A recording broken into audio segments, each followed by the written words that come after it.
Now I request Honorable Vice Chancellor sir, kindly address the gathering.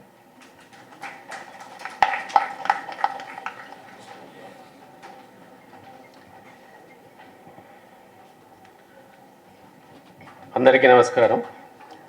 గౌరవనీయులు పెద్దలు శ్రీ పొంగులేటి శ్రీనివాస్ రెడ్డి గారు chief guest for this inaugural session, minister for revenue, housing and INPR,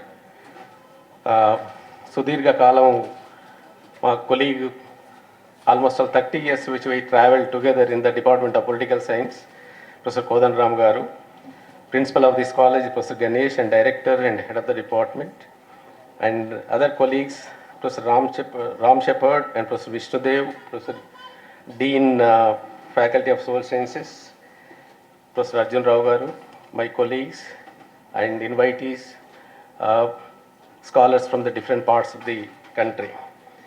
I think I don't want to take much of your time, but basically all of us experienced the journey of Malayadesha Telangana movement, particularly from 2001 onwards. I think probably the Osmania University is in the forefront, and in fact it was started Telangana movement much early. I think it was in 1996. The Professor Kodanram was also instrumental for create the Center for Telangana Studies, which we have conducted a seminar in 1996 and brought out the book that known as Dimensions of Underdevelopment, Telangana Dimensions of Underdevelopment. I think probably in 1969, that was a emotional moment. If anybody characterized the moment, that was an emotional moment.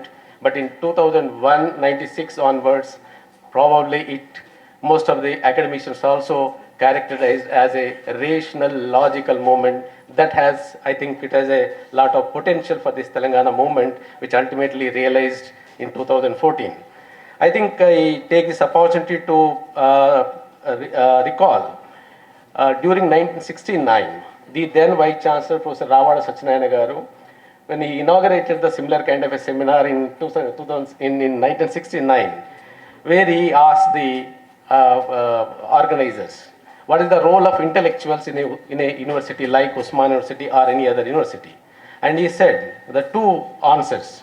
One kind of intellectuals which are confined to only discipline, particularly for the kind of a British legacy kind of a thing. They followed only rules and regulations and confined to their own academic activity.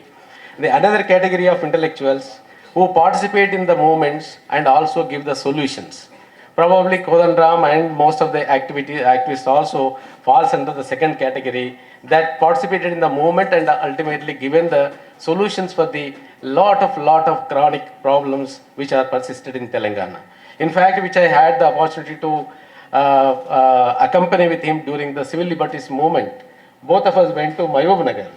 Mahabub నగర్లో ఆకలి చావులు వస్తున్నాయని వెళ్ళినప్పుడు I think అప్పుడు ఉన్నటువంటి గవర్నమెంట్కు report ఇస్తామంటే చాలా పెద్ద ఎత్తున వ్యతిరేకత రావడం జరిగింది. I think which we have learned many things while journey with the civil liberties movement and subsequently in Telangana movement and so on and so forth.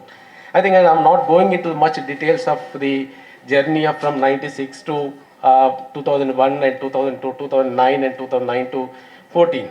But I think most of the intellectuals which classified into different perspectives, the one kind of a perspective that known as the liberal perspective, one perspective known as the Marxist perspective, another category known as the Pule Ambedkar kind of a perspective, which articulated their viewpoint particularly to achieve the Telangana. I think probably the first time in the country or probably in the world which has come to one platform after 2009, December 9th, see the emergence of JAC, Joint Action Committee, under the leadership of a professor. All the political parties to work together and subsequently it reached the goal. Probably it might be a first in kind in the world that under the leadership of an academician and subsequently all political parties supported and achieved Telangana in 2014 and subsequently that realized. So in light of this, which means that everyone participated from the child to a intellectual level, and it floated number of activities like Sakal Jana Samme, Vanta Varpu and so on and so forth, and subsequently which are achieved. The main contention is that the aspirations. I think during the movement, every individuals, every organizations raise a lot of aspirations. But what happened after the aspirations is the main big question, because that aspirations is not in a position to fulfill the subsequent state and state regime also. I think probably most of the socialists and history economists and political scientists also assembled here. The last 10 years of priorities, last 10 years of achievements, and how it was contributed for the Telangana, that would be another angle instead of reconstruction. Reconstruction, which confined to in the beginning, 2014. Now I think it's the review of the policies that I think happen to be the present government is also reviewing the whole policies from the last 10 years. I think coming to Osmania University, sir, which we have initiated a lot of reform. Just now our principal also said that, which we have created the 21-point agenda for holistic development of the Osmania University. We have given utmost importance for the teaching, learning, research, infrastructure and other facilities.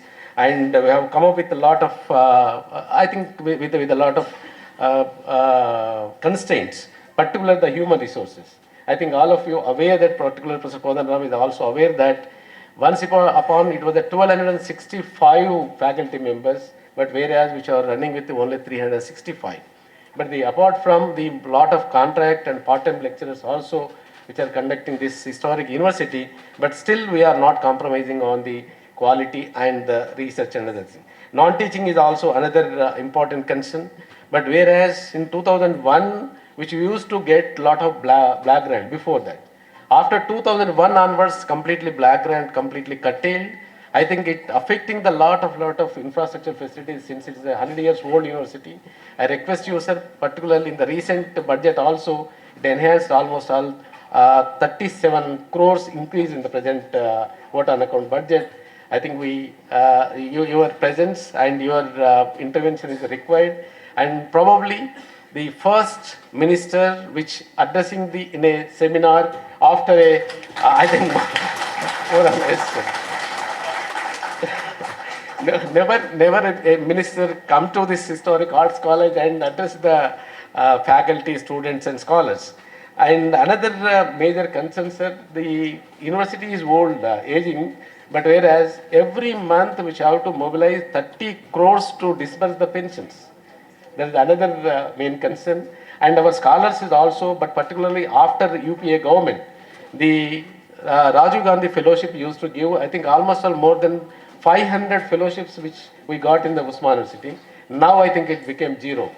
So I think at least you, under your leadership, if it is revived through CM Fellowship, already which have given a letters to the Honorable Chief Minister Garu and government, particularly to introduce the Chief Minister Fellowship for the PhD students, and subsequently the scholarships is also, lot of scholarships also pending, sir, from 2021 till today, which are not getting the fee reimbursement other. I think your intervention, your word is definitely, it will make a difference, particularly for the development of the overall development of the Osmania University. And with these few words, I think once again I thank you and welcome you for this historic meeting. Thank you, sir.